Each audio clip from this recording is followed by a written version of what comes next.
And now, you're tuned in to All Factors Considered. Here are your hosts, Derick G and AJ. What's going on, folks? Welcome back to another episode of All Factors Considered. Today, we're breaking down UFC Vegas 23. It finally happened. UFC took a week off, but we're here. We're in the mix of the MMA world right now. And you know what, man? I got a lot to talk about, but I can't do it without my co-host, AJ. AJ, what's going on, man? First and foremost, did we see Trailblazer or did we see Big Mouth this Saturday night? Kevin Holland versus Marvin Vettori. What do you think? Man, we saw it was a weird mix because I think there was a little bit of Big Mouth came out, just a little bit, but we didn't see enough of the showman that I was expecting. So it was a weird mix. It was more of a trail mouth.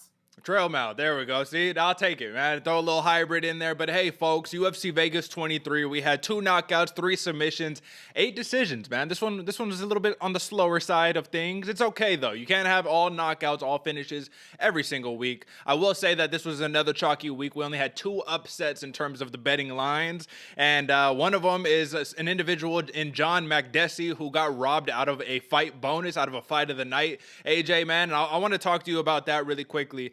John Makdessi versus Bahamondes, right? Huge. It was a crazy fight, man. Prelim, back and forth, right? And I don't even want to get into the X and O's of it. I just want to talk about, do you think that it's fair? Because part of the reason why I believe that it wasn't awarded fight of the night is because Bahamondes missed weight. So you can't really, he's not eligible for a bonus. So I think that's part of the way. So maybe Makdessi could have got like $100,000 bonus just all to himself. But what do you think about that, man? Do you think that if you miss weight, you're not even eligible for a fight of the night bonus? Like, you get nothing? Or is that a fair deal to you? I think it's fair because you technically broke contract. Technically, your contract's null and void now. But man, to rob the other person of the fight of the night, that's difficult because that was a hell of a scrap, man. That was easily one of my favorite scraps all year long so far. They were back and forth, and I thought Makdessi was hurt a lot, but he kept proving his resilience, bro. It was crazy. So. Fair to not award it, yeah, because he loses some of his purse too from missing weight. So I mean, maybe not. I don't know. It's a hard one. It's just tough to see when you have 2 warriors go out there and really make it happen, and then no bonus, no nothing. Just say, hey, good job, peace, on to the next one. It's okay, man. The fight of the night was Sam Alvey versus Julian Marquez, where Julian Marquez finished the fight. Submission, round 2, rear naked choke. And listen, man, let's get into it. Let's start the clock and start assessing the damage. AJ, how does that sound, man? So first and foremost, listen, I went 3-2. You went 2-3, man. It was a decent night at the office for both of us. But there's a couple fights that went the way that we thought and a couple fights that didn't. Where would you like to start off today, AJ, man? We can start off at the top with Vettori and Holland. We can maybe start off with Mackenzie Dern. How about we do that? Let's start off with Mackenzie Dern and her dominant performance over not Nina Ansaroff, but Nina Nunes, man. A lot of people, I think they were betting heavy on Nina Nunes because of that last name. So give me your thoughts on the fight, man. What do you think of Mackenzie Dern's performance? Well, first and foremost, Derick, I had to congratulate you, man. You finally passed me on the wins and losses mark, brother. That's all you, man. But there we go. There you go. No, that Nina Ansaroff, I mean, I think a lot of people were just hyped up. They were thinking, like we were talking about in the pre-show, Nina's been training with Amanda. And the GOAT, man, some of that GOAT shine has to rub off. But we saw, man, Mackenzie Dern is just an absolute dominating factor on the ground. And you give her any aspect of an arm bar, man, she'll sniff it out like one of those hogs that hunt the mushrooms. Because, man, she was gunning for it and relentless. It was crazy. But you mentioned a little bit, she was a little sloppy on the feet, a little not as crisp and not as clean as you'd expect her to be, but man, she looks solid on the ground. She made up for it for sure. What do you think? Listen, man, I have to agree with you, but this is we talked about this on the preview show, man. Didn't we say Mackenzie Dern, if she goes out and she just submits Nina Nunes immediately, what does it really do for you, right? And that's exactly what she did. So I liked what I saw on the feet because I'm seeing every single time that Mackenzie Dern goes out there to compete, right? She gets a little more confident, more work with, Perillo, right? Over there at Black House MMA, gets a little more confident every time. But the problem is you come in swinging crazy on the wrong striker like that, someone who maybe has been in the ring a little more often, hasn't had a big hiatus like Nina Nunes did. And I think what you'll see is that you'll get pieced up, man. You get knocked out swinging on someone crazy, just winging crazy hooks and stuff like that, which is what Mackenzie Dern was doing. But hey, you can do that when you're just the best Brazilian jiu-jitsu player in the entire, women's MMA sphere, right? So impressive win, I have to say, man. At this point, I'm ready. And we'll talk matchmaking in a second, so I don't even want to get into that part yet, but I'm ready to see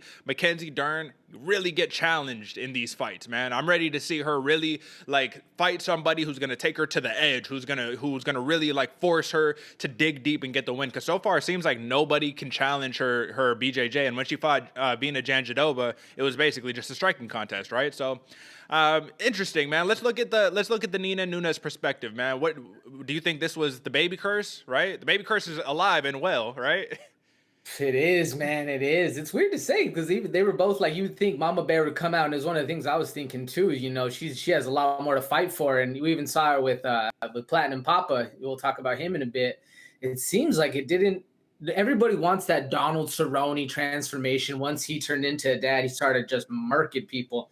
But it seems to be a curse, man. The mama curse is real, and it's hard to say because I didn't really see much to judge Nina Nunes on. Like she definitely got outclassed on the ground, you know, but it's a Mackenzie Dern, so it's kind of like we almost expected it a little bit. But I wouldn't really say that it was unimpressive or she just absolutely got slaughtered out there, even though it was a dominant win by Mackenzie Dern. She still looked good. I mean, we just didn't get enough time to see it. I forgot how fast it actually ended, but it was 4:48, ended at 4:48 in the first round, and Nina Nunes only got off 5 total strikes. So exactly. It's just rough because it's like, you know, we can sit here and here's the note that we need to make, right? Because I've been getting really annoyed by this recently. So allow me to vent for a second here, AJ, man. I really believe that too many analysts, too many media members, too many people who actually like know what they're talking about in terms of the MMA sphere are getting so caught up on the numbers. Like, I get it. Numbers tell a story, and you often hear numbers never lie, but that's not true. It's simply not true, because if we just look at this bout and we say, okay, she landed 5 strikes, Mackenzie Dern landed 31, you think, oh, Mackenzie Dern just put it on her, starched her. Yes, she did, but not really in that way, right? You know, she got her down to where she is the best at, and then she just went to work, chased the arm bar for, you know, the majority of that time that they were on the ground, and finally just got it, man. You know what I mean? So there was So with that being said, 4:48 of the first round, there was only 12 seconds left in the round when Nina Nunes got submitted, man. So I wish I had more to say on that one, man. But like you said, we just didn't see enough. It was less than a round, and Mackenzie Dern was barely on her feet. So, hey, man, very big win. We'll talk matchmaking later, but let's move on to this next one. So how about next we move on to Platinum Papa, since we're talking about him, right, man? I don't want to be too harsh here, man, especially given what he noted in his Instagram. He made a post after, which made me a little bummed out, man. But basically what the Instagram post said, I used to be great. I don't know what happened out there, but I'll basically bleed every day if I have to support my family. I have 1 fight left on my contract. And it just made me bummed out, AJ, because you could tell that he's trying to figure something out. You know what I mean? Like, he's trying to sit here and say, like, I know I can starch these dudes. I know what an athlete I am. But like Darren Till said in his response to him, he was all like, you know, no foundation. You know, you need a team. You need a team. How important do you think that is right now, man? Like, do you think that Mike Perry, does he have the athleticism? Is he still there as an athlete? Is it just the kind of building blocks that he needs to get put together? What do you think is going on with him? Man, it's hard to say because I think Vettori genuinely changed his life. Like, he was able to find his why, and that's one of the hardest things, both in I know sports and just in life in general, is finding your why and why you're doing what you're doing, and especially putting on, you know, skimpy little underwear and going out and fighting another man, both you and him bare chested. Man, it takes a lot of a why to try and get punched in the face in a ring in front of millions of people. But it's hard for Platinum Perry because back when he was, you know, coming onto the scene, he had coaches, he had team who he was winning, but they were getting on his nerves, always telling him, you know, keep punching. He's sitting there, you know, the famous quote, like, you punch, like, I don't want to be punched in the face. Like, he has all this, I don't know, man. It's hard. I think personally I was going about it, I was thinking like maybe sports psychologist, maybe something to get that mind right, because the hands are there. We know he can fight. We know he can wrestle. He's, you know, he has the mentality of it. He obviously has a why. Like, he's willing to literally bleed and die for his family, man. That's what you want in a fighter. But what is that one X factor that he's missing? And I think Till hit it on the head as a coach, but I think it's more so a coach who he trusts and loves like he does Vettori, because that's a hard thing to find, somebody who actually genuinely has your back from day one, that'll go into war for you, but he's your coach too, teaching you how to do this stuff, and you've seen him. I don't know. Yeah, no, I'm with you. And folks, if you don't know who Vettori is Mike Perry's, the mother of his child, right? I don't know if he's married or not, but that is his significant other. So yeah, it's a great why to have, right? But ultimately, that was the nice armchair psychologist perspective. I saw a walking punching bag out there. You know what I mean? That was a human punching bag who just walked forward, was not throwing extended combinations, and we knew it from the jump. We knew Daniel Rodriguez was much more of a technical striker. That's just not the Mike Perry that I even saw in his last fight against Tim Means. That's not even the same guy, right? Once he got the big takedown, you know what I mean? Put Daniel Rodriguez on his shoulder and just smashed him down. I was like, okay, like I said, man, striker. Oh, now you're a wrestler, right? But then he abandoned that after the first round, and I don't know what happened, man. So it's tough because it just seems like at this stage of his career, if this is the approach that he's going to take, he'd be much more well-suited and would probably get paid a lot more if he went over to the bare knuckle fighting championship, man, or just went into a different promotion. I know. Do you think that a title possibility is still there for Mike Perry at this stage of his career? Well, I mean, nothing's impossible, but he'd have to string a good 5 wins and a good, impressive 5 wins at that, man, because it's hard. And Daniel Rodriguez even said in the thing, he's like, I was expecting more of a brawl. Like, I was kind of underwhelmed. Like, this is, yeah. So he'd have to put a lot together to actually make a run. But I don't want to see anyone go to bare knuckle fighting, because, man, you lose a lot of blood and a lot of, you get cut up a lot. But when I lived in Wyoming, they do that out there a lot, man. So I've seen it, man. I think he could win some good money. Well, listen, man, he's over here. His nose was on the side of his face at the end of this fight. It's like you might as well take, if anything, you might be taking less damage because, like you said, bare knuckles, right? You're not punching as hard. You don't want to break your hands, right? There's pros and there's cons to it. But nonetheless, man, let's stop talking about Mike Perry and let's talk about the winner. D-Rod, very, very impressive, man. He said it. He says, I was able to keep him at distance and just pick him apart. And that's absolutely what he did. Very, very very impressive performance, kind of, right? And the reason why I stumble on my words right there is because I don't want to be rude here, but I attribute this more to Mike Perry's lack of showing up, you know what I mean, than I do Daniel Rodriguez. Oh, he's this killer that we all didn't know about. Like, yes, he is. He's a killer and he's a good boxer. He's a very, very good boxer. But if you have an opponent that's standing in front of you like a Nicholas Darby, like he did in his last fight, who is not just going to walk in a straight line in front of you, you're going to have a harder, night at the office, right? So I think this was a good win because this was the name that Daniel Rodriguez needed to kind of propel himself forward at the division, 170. But I think he's going to need a couple of really impressive ones, get back on another big streak. Because before he lost to Nicholas Dalby, dude, he was on like a 10-fight win streak or something crazy like that. So listen, man, I have nothing else to say, but Mike Perry, man, I hope you get it together. I hope you get the help you need. And Darren Till even says, he was all like, if he and his family wants to come out to my gym, I'll accommodate him for a couple months, you know what I mean? Try to get his feet underneath him and figure out something, man. But ultimately, folks, this is a big learning lesson that it's like, man, you have to evolve as an athlete in the sport, but you also have to evolve as just an individual, right? If something worked 5 years ago, that big brawling style worked maybe 3 years ago, 2 years ago, it might not work today. You got to continuously evolve and elevate your game. But that's neither here nor there, because if we want to talk about somebody who is making light work out of his opponents, man, and doing the same thing basically in back-to-back fights, I think we could say that about Julian Marquez in his performance against Sam Alvey. He wins the fight, second round, rear naked choke, right? And it was rough to see, man. First, before we talk about Marquez, I have to say this, man. I hope Sam Alvey, I hope he could gracefully just kind of call it quits at this point, right? You know what I mean? He's lost 5 out of his last 6 fights, right? Because one of them was a draw. So it's like, he's kind of in this no man's land. He said he was fighting for his job. You just got submitted. You got put to sleep. So you're a warrior. I respect you. But excuse me, it might be time to call it quits. Give me your thoughts, AJ. I think you said it best, Derek. You're a warrior, Sam Alvey. I gotta respect the sleep before you tap, but my man, like, it's hard, man. I'd rather not see you go to sleep, So yeah, I like you said, a warrior, but I definitely feel like it's that kind of time for Sam Alvey, because I would say, rebrand yourself in a new weight division, but he went from 185 to 170. Or it was either 205 to 185. I forgot which. He stepped down. 205 to 185. Exactly. Yeah. So that's like the one thing, I don't see him going back up. I don't see him rebounding going back up. So man, I would personally, I'm a big Sam Alvey fan, and he's been a banger for a long time. But it'd be respectable way to see him go out, man, instead of keep getting put to sleep like that.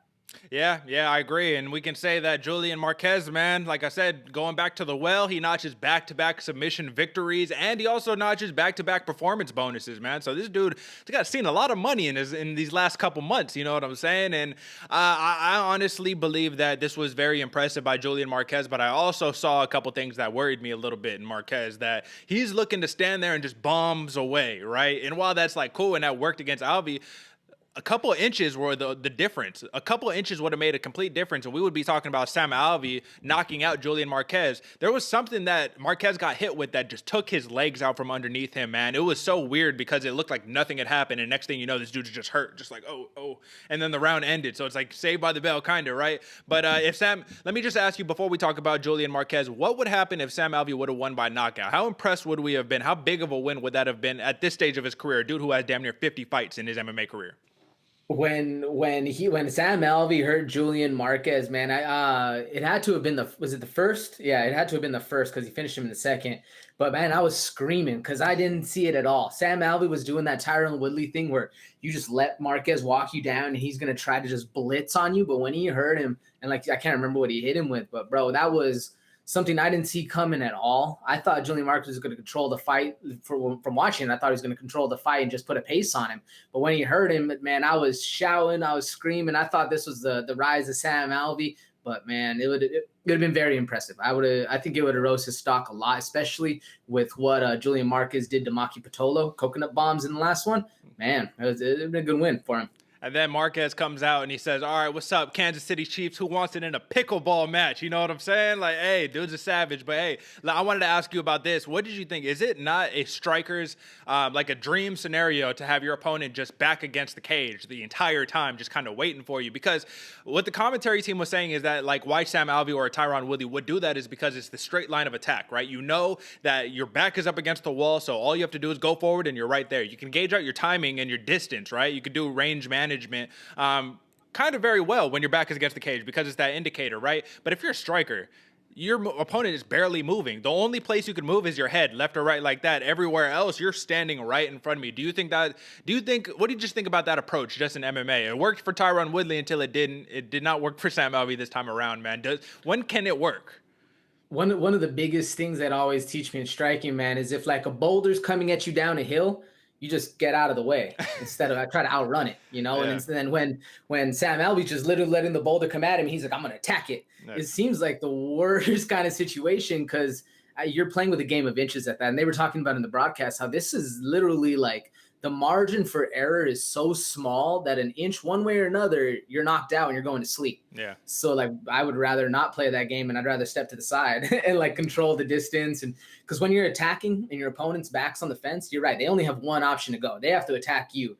You have that whole rest of the ring to bounce around on the outside and keep creating angles for that one attack pot. So it doesn't make sense to me unless you have that sniper that can just one touch drop everybody. It's a risky game you're playing. Yeah, I was going to say maybe it might work out for those karate strikers because that's literally how you're taught. You're taught to attack in this straight line, right? But everything else, the kung fus, most other martial arts, it's about circular movement and moving around, right? That's the whole thing about boxing. It's like when I see people just getting pieced up when Thiago Santos was able to just, or Santos, excuse me, was able to just blitz you in front and people would just walk back in a straight line, I'd be like, dude, if you sidestep, that's it, but hey, easier said than done. But nonetheless, impressive win for Julian Marquez. Like I said, back-to-back submission wins, back-to-back performance bonuses. Hopefully we see a fight of the night here soon, you know what I mean? Because these are getting a little one-sided. But he could be like Dan Ige and say, don't disrespect me and try to put me in this fight of the night category because it's not even going to be close, right? So got to respect the man. But let's move on to the next one. So we hit Dern, we hit Rodriguez, we hit Marquez. Now let's hit the co-main event, man. This one, I got to say, I don't want to say I told you so, AJ, but I kind of got to say I told you so because people sleep on my my man Arnold Allen. And I told you in the preview show that the one thing that I liked the best about him was the intangible of he just finds a way to win. I don't know how he does it, but he just has that Tom Brady, you know what I mean, like trait right there. Head movement, footwork, I guess was the name of the game, man. What do you think of Sodiq Yusuff's performance, though, in this fight, man? Because I thought that he brought it, man. I thought he brought it, and he got hurt a couple times, and he showed incredible resilience, man. So it was impressive on both sides. Man, this was a hell of a fight. And you're right, Derek. You told me 100%, and I even wrote it down, man. I got to eat a little crow here because, man, Arnold Allen earned my respect, bro. That dude can bang.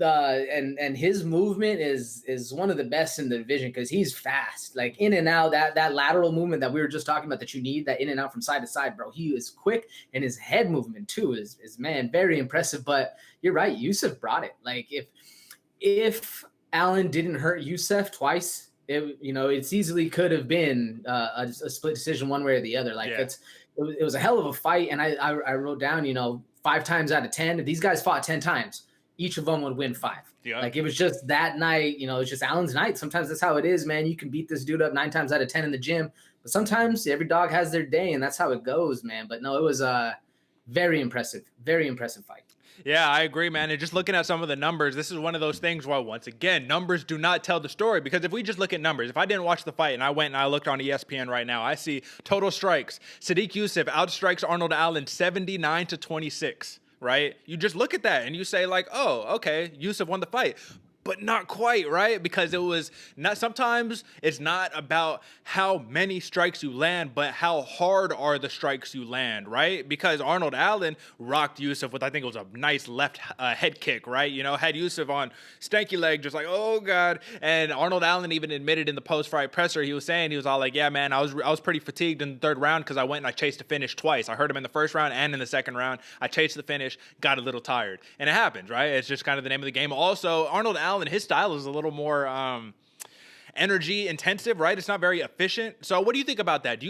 How far can he go? Currently, right now, I do have to point this out, Allen is on an 8-fight win streak, and his 8 consecutive wins in the featherweight division are now number 1 in the entire division. He has more than Alexander Volkanovski, who only has 7, and then he has more than Zabit Magomed Sharapov, right? Who only has 6, right? So it's like, dude, this dude who everyone was sleeping on, this dude who was so under the radar, now has the longest win streak in the division, man. So you got to say that for something. But how far can he go with that energy intensive style? Does this style fit a 5-round championship type style? Because I think he kind of gets gassed out, all that movement.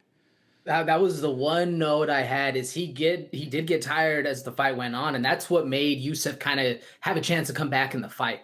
But I think it does, man. I mean, if he didn't chase those wins, if he didn't, dump his tank, and we actually saw him control his gas tank all the way to the third, there's nothing saying it, because even though he did lose a little step, he was still very fast, very strong, hit very hard still in the third. But man, I mean, I try to think of other fighters that do it, and they always say strength is the last thing to go, but the speed for Allen was still there even in the third round. It was just a little step off. So I do think he goes very far. As far as a 5-round fight, it's going to be, it's going to be proven to see. We've seen Nate Diaz do it. I don't know if you'd say Allen strikes a little harder at some point, so that's maybe why he loses a little bit more gas tank. But man, it's I think he does, and I definitely think he slept on, especially like you said, longest win streak in the division. It's hard though. Yeah, no, I hear it. I don't know. I have to see more. Obviously, I need to see him in some 5-round fights to be able to make that decision. But you could have also counteracted it with Yusuff brings the fight, and he was in his face the entire fight. So it's just like it's the other thing that they say, moving backwards, it takes a toll on your cardio, man. It takes a toll on your gas tank, because you don't want to be that dude. Ideally, you want to kind of have that Russian style, right? And it's kind of like the Abu Bakr Nurmagomedov. I really like him specifically because he's just kind of a standstill, just wait for you. Walk up. I'm not bouncing around. I'm not doing all that. I'm just there, ready to move the head. You know what I'm saying? He's just ready, right? And I like that because I think that you can just go so much further, right, in terms of being able to bring it out in that 5th round. Because if we would have did the old school rules that we talk about, right, where it's all like, all right, no rounds. Let's just fight to the death. Who would have won the fight? I think Yusuff would have started turning it on, come round 4, 5, 6, 7, 8. And if it was one of those life or death fights, yeah, we might be talking about something different. But unfortunately, this is a sport, and we don't quite do that, right? So big win for Arnold Allen, man. Huge win for the guy. And listen, this also is a good representation to show that he was 205 on his takedowns, man. But them English boys, man, they could wrestle now. And, that used to not be the case.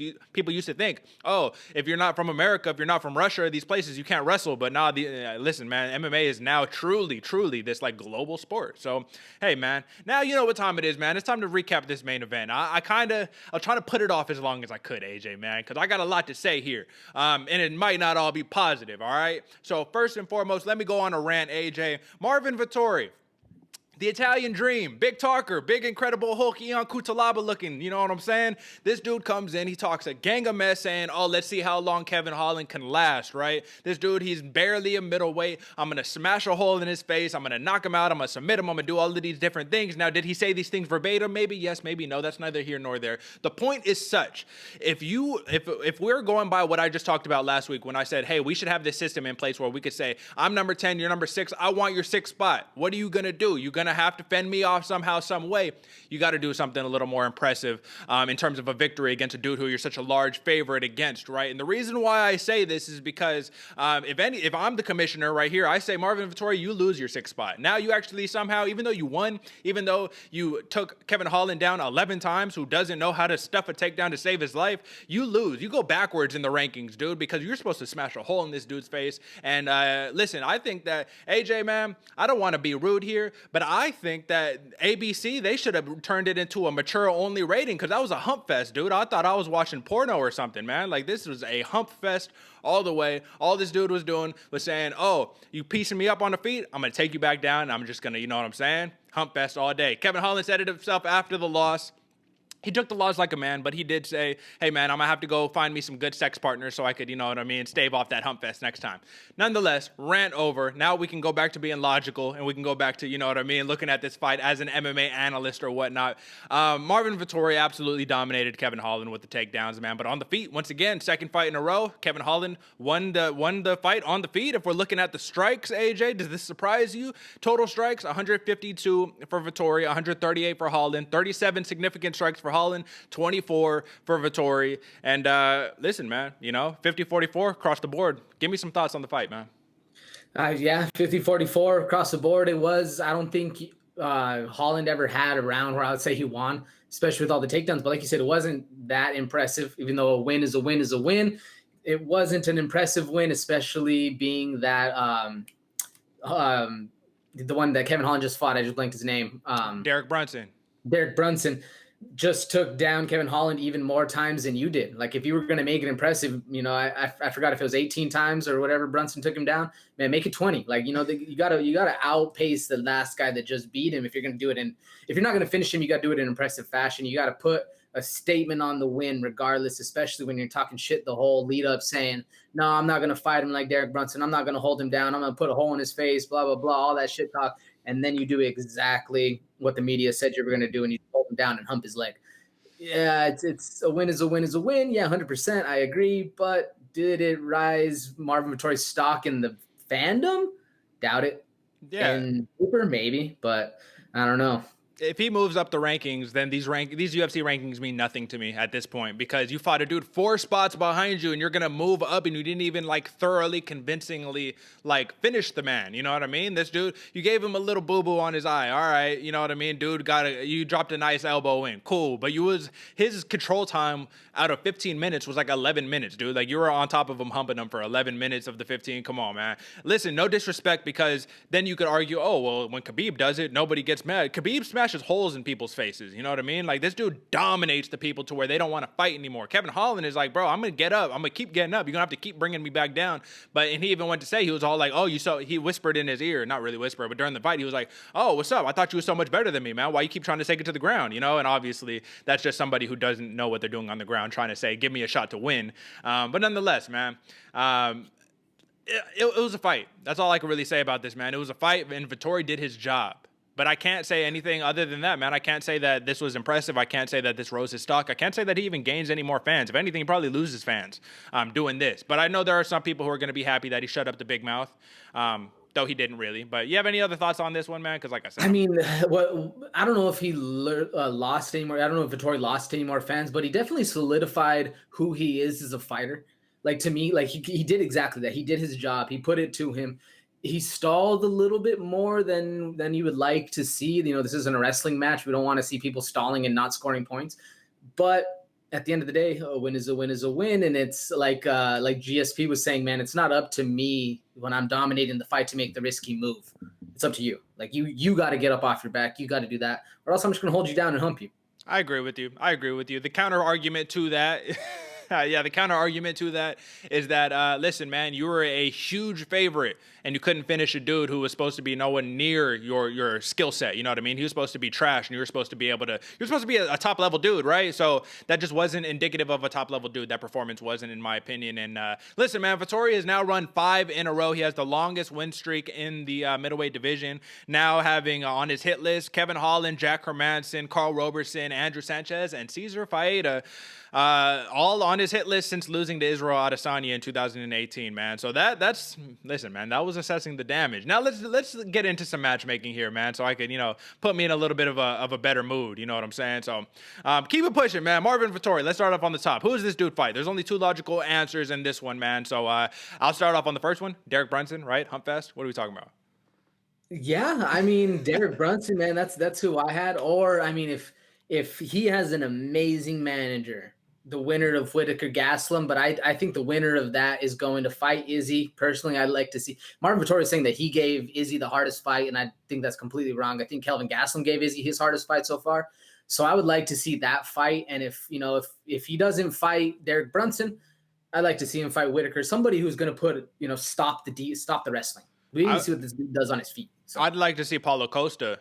Paulo Costa could be a good one. You know what I mean? But I want to see Derek Brunson because, like I said, for me, Marvin Vettori goes into this fight ranked number 6. If you're talking about my rankings, he stays at number 6. If I could put him down at like number 8, I would, but that wouldn't be fair.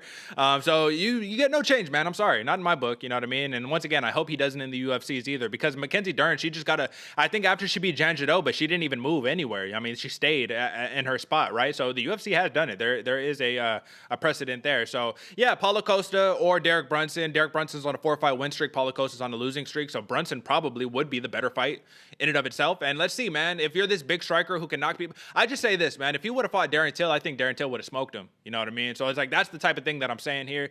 And with that being said, this performance showed me that I don't know if you're ready for the Darren Tills, for the Robert Whitakers, bro. That's different. That's a different level type fighter. But Derek Brunson, with his rudimentary striking to a degree and his solid wrestling, man, it could be a good hump fest, good grappling fest, man. You know what I mean? I don't want to be rude. I don't want to make too many jokes about this, but nonetheless, man. Anything else on that one, or move on? Because, like I said, no, I agree. I like them all. All right, Arnold Allen, man. Arnold Allen. I got an interesting one here, but AJ, you go first. Tell me who you're thinking for Arnold Allen. So I'm thinking, man, we haven't seen him fight in a little bit. I say that because of the efficiency or the flow of how many fights are coming out. But Josh Emmett, I think that would be a good fight. I don't want to see Arnold Allen versus anyone in the top 10 yet, just because I do think, like you said, he got a little tired. I want to see him develop just a little bit more before we feed him to killers. But if we do want to feed him to a killer, man, I was thinking whenever Zabit and Yair finish their little business, the winner of that would be a hell of a test for Allen coming up. But personally, I'd like to see him fight Josh Emmett coming up. That's interesting because that's not a bad one at all, man. Sitting there for the winner of Yair and Zabit. This dude's got the longest win streak in the division. Like, why not? Why not? You know what I mean? But one that is interesting to me, which might be too high of a step up in competition, but I think it would be a fun fight. The winner of number 5 versus number 8, man, the Korean Zombie versus the Hawaiian Zombie, Danny Ige, man. I think that would be a scrap. Or a dude who people seemingly somehow forgot about, like he doesn't exist anymore after losing to Max Holloway, Calvin Kattar, right? Dude's ranked number 6. You know what I mean? I think that'd be a good boxing match. Man, you want to feed him to the dogs, huh? You have to though, right? Because at this point, like I said, you have to leverage this win streak at some point, right? And you might, if you take somebody that's not top 10 and you lose, all right, you just lost out on an opportunity of a lifetime, right? You know what I mean? Go ahead and call your shot. He said it himself. He was all like, hey man, I don't know if I'm ready to call out someone in the top 5 because I think I needed to finish on this one. They're like, no, bro, call somebody out. Like, this is your opportunity, man. So either one of those would be fun, in my opinion, man. But, still a lot of options for Arnold Allen. I still think that he hasn't won over the most fans that he probably could right now. He's still probably relatively unknown. But another unknown guy, Julian Marquez, 9-2. He was non-ranked going into the fight. He's probably not going to be ranked after this fight, but I think he's ready for a test. I think this man is ready to actually fight somebody with a number next to their name, man. Or if not, somebody who's very close. So you give me one first, because I got a very interesting one. Yeah, I'm right there with you. I think what we've seen from Marquez is he's proven he's real, and he's proven he's at least, if not an A quality fighter, a B quality fighter. He's there, and we need to see him step up in level. And I don't want to see him, like I said, maybe not fight somebody top 10, maybe not top 15, but around there would be perfect. And personally, me, man, your boy Eric Anders or Ian Heinz. But I think I'm personally leaning to your boy Eric Anders because, man, that would be a scrap. That would be crazy to see. I do think Marquez outpaces him on the ground, but man, that'd be an interesting fight to see swinging it out. Who you got? Well, it's funny you say that, man. I had him right there on my list. Your boy, Eric Anders, number 23, right? And that's why I like it because, yeah, he's not quite top 15, right? Right outside of that number 20, and he had an unconclusive finish with Darren Stewart. So it would be interesting, but the other one, given if he wins this fight, come June 26th, man, number 38, Punahele Soriano, man, coming off of that big win. I forgot who he just beat, but he knocked him out, man. It was a crazy knockout, man. But this dude, he's 8-0, 8-fight win streak, obviously.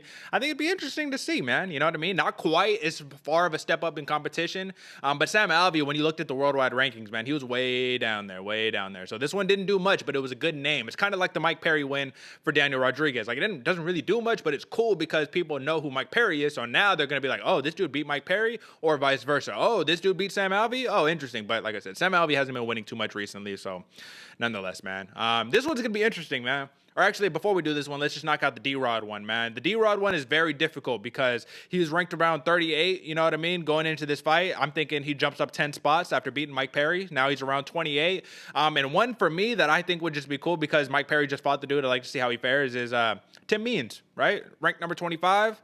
He's on a 2-fight win streak. OG veteran of the game, man. Gives you even more recognition because you beat a Mike Perry then a Tim Means if you can get the job done. I don't know. What do you think?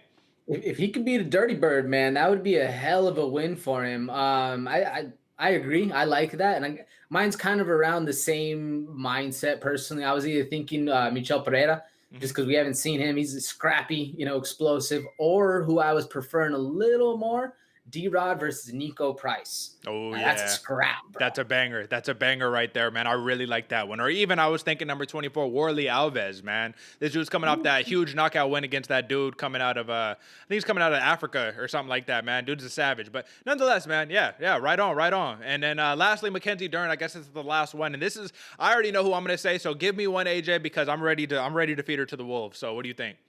Man, this one's hard because the rest of the division is already matched up a lot. And like, where do I want to see Mackenzie Dern go? I want to see her against somebody who can strike. And we've said her name a lot. And I know it's probably not a shock to those listening, man, but Tatiana Suarez, I think that's a fucking hell of a hard fight for Mackenzie Dern. And that'd be one hell of a test to see what she can actually do in stand-up, man. As well as Tatiana Suarez is also very talented on the ground. So I think that's the level of competition she needs to be shooting for, especially if she's only like 1 or 2 spots above her in the rankings. So, I mean, that right there makes sense to me, but it's a hard one. I totally agree with you, and I would have picked that one myself if it weren't for, I think Dern even talked about it, man. I don't think Suarez is returning this year. I think she's dealing with a neck injury. So it's like, that's the rough part, is because she got dropped out of the rankings. She got a win over, Nina Nunes and hasn't been able to leverage it because of these injuries. So it's been one of those sad, unfortunate parts of the game. But yeah, man, that one might not happen. But I got one that's even, it's a lot crazier, actually. I got 2 names here that I think would be the perfect opponents for Mackenzie Dern. One, because of how talented she is as an overall fighter. And Joanna Jedrzejczyk, right? 16-4, number 2 in the division. She's on a 1-fight losing streak, man. And Joanna, she only wants to fight for the title at this point. But I think that this would be a good one to be like, all right, man, you really want that title fight? Duke it out with Mackenzie Dern and see who gets the dub. Now, the other one, and this one doesn't make as much sense because she's fighting for the title against Zhang Weili. Rose Namajunas, man, 10-4. I think Rose Namajunas versus Mackenzie Dern is my dream fantasy fight, and the reason why is because Namajunas is a great striker who has legit Brazilian jiu-jitsu, and while Mackenzie Dern has been able to just, kind of makeshift her way with the striking and then take the fights to the ground, I think it's going to be real hard to do that against Rose, man. Now, it's unfortunate because that just means that if I'm saying her best matchup stylistically is against arguably the number 1, number 2, number 3 in the division, what does that say about Mackenzie Dern? That she's just that fucking wicked talented, man. You know what I mean? And that's really the ethos of it right there, man. Is Mackenzie Dern has come to show that aside from her loss post-pregnancy against Amanda Ribas, she's steamrolling everybody. And now that she's had her baby and she's got her weight issues under control, because when she came into the UFC, she was missing weight and doing all that. Scary, man. These Brazilians are still killing the game. You know what I'm saying? And the Brazilians and the Russians, man, here to stay for sure. So that's what we got. So that's the matchmaking portion of this show. That is our keeping it pushing. And now let's hit the word on the street, AJ. And the word on the street today, Diana Avsaragova at 3-0 puts Tara Graf at 1-3 to sleep in about like 29 seconds, something like that, man, or maybe 29 seconds left in the first round. Nonetheless, you rarely see in these lighter weight classes, given even the women's weight classes, you rarely see females being put to sleep. Not just like TKO, okay, I'm good. No, sleep. Snoring, sleep. What do you think, man? What did you think about that? And just being able to see, I don't know how you saw it, if you were watching live or if you saw like a clip of it or something, but just like the moment I saw it, I had a visceral reaction. I was like, oh God, what was that? Oh, I need to record that. I need to put that on Instagram. What do you think? I did the exact same thing because literally I was watching. I just happened to turn on Bellator prelims, like just scrolling through, eating my breakfast, man. And what impressed me most, obviously, she's a master of sport coming out of Russia, so that she can wrestle, that she can strike, all this very well-rounded fighter. But man, that clean right down the pipe to stop her, see her opponent drop to her knee, and then the extended combo after with just like the veracity and straight punches, man, I was literally screaming, woo, just shouting as loud as I can, man. It was, like you said, a very visceral reaction, especially because that's not what you expect to see, one, in the women's division, one, they're straw weights, if I'm not mistaken, as well as, we're used to the Russians being the people that are just going to take you down, hold you down, and beat you up. This girl put it to her on the feet and dropped her twice, bro. It was a crazy, I freaked out. And like you said, instantly saw it and had to put a little clip on YouTube, man. But that's what's funny about it is that going into this fight, the thought process was that Avsaragova was going to wrestle Graf the whole entire time. That was the thought process, and then she knocks her out. So it's every single week, man, we're seeing it. And now that we have more and more of these MMA events happening every single week, kind of normalcy coming back to the MMA world, it's just putting it on show, man. It's so hard to keep up with all of these fighters and how many like new talented fighters are sprouting out of anywhere. Because I mean, it's no secret, right? You watch Bellator and you watch the prelims, you see a lot of this fighter has 3 fights, 5 fights, 2 fights. Not the UFC where this dude got 50 fights, you know what I mean? Not nothing like that, right? So, listen, man, lots of great prospects. And then just in terms of the show overall, Bellator 256, man. I just want to do this. Everyone is kind of talking about it right now, and I just want your thoughts. In terms of production value, UFC clearly, obviously, at the forefront, right? Have the best production in the game. Now, they had to duke it out, one in Bellator this week. Who had better production, in your opinion? One championship or Bellator? I would say Bellator. It was a little more new aged for me, if you will. Sure. One has those weird like WWE intros and like the flashy walkouts and like the weird, it feels like old school WWE to me. Whereas Bellator seemed like 2000s UFC, almost there. And I think really, I didn't notice this until they started talking about the Venom deal, but how clean everyone looks in a uniform. Yeah. Sure, they're wearing different colors, but man, it looks precise. Where you see, I was watching the Machida Bader fight we'll talk about in a second, man. But it was literally like all, you have the advertisements just everywhere. It looks sloppy. It looks like 2 people fighting in a backstreet alley, and they just decided to put on some gloves. Like it's interesting to see. But I would say Bellator. Who do you think? You know what? I had to go back and forth because on one hand, I want to say one. I'm really just a big fan of those kind of like even glory kickboxing. You know what I mean? It's clean, it's sleek. Bellator having the red and the blue gloves is a big turnoff for me personally. I don't like that. Give me the tape if anything, like how they did for the Machida versus Bader. They gave him white gloves and just put the red and the blue tape. Like it looks so sleek and so clean to me. But Bellator in a whole, man, it's not bad. I have no argument. I can't sit here and just be like, oh, that was terrible. You know what I mean? There are some promotions. Like I've been watching a lot of like regional promotions. It's like, oh, some of these are really rough, man. You know what I mean? But I don't know, man. I'd say they go kind of neck and neck. I need to watch a couple more to see. I will say this, man. The commentary in the UFC, definitely, it makes you appreciate it once you start tuning into these other ones. I love Big John McCarthy and all that, man, but Bellator's commentary is a little rough, on the ears, and ones as well. But nonetheless, man, let's talk about this Ryan Bader versus Lyoto Machida. First and foremost, man, being that this is primarily a UFC show, being that I primarily watched the UFC growing up, it's just interesting to see, man. I'm like, God damn. Ryan Bader, Lyoto Machida, why are you guys still fighting? Anyways, one of them is the champ. Bader's the champ. So, and he's the heavyweight champ of Bellator. He will not vacate his heavyweight championship while he is in the midst of a light heavyweight world Grand Prix. So interesting to note that. But nonetheless, Ryan Bader at 28-6. He climbs to 28-6. He defeats Lyoto Machida via unanimous decision at Bellator 256 to advance to the semifinals of the light heavyweight world Grand Prix. Was it an impressive win? Yes. And the reason why I say this is because Machida was picking Bader's ass apart in that first round, where everybody, you look on Twitter, I was on Twitter while it was happening, right? And all you see is, damn, Machida's destroying Bader. That's all you keep hearing. You know what I mean? This dude's putting it to him. To round 2, round 3, round 4, round 5. He's a wrestler, bro. A wrestler versus striker. And he put that wrestling on his ass, man. And Bader, it was impressive just to see the dominance. It was a snooze fest. I'm not going to lie. That was a pretty rough main event to have. But nonetheless, being that you're you're kind of older in your career, blast double, top control.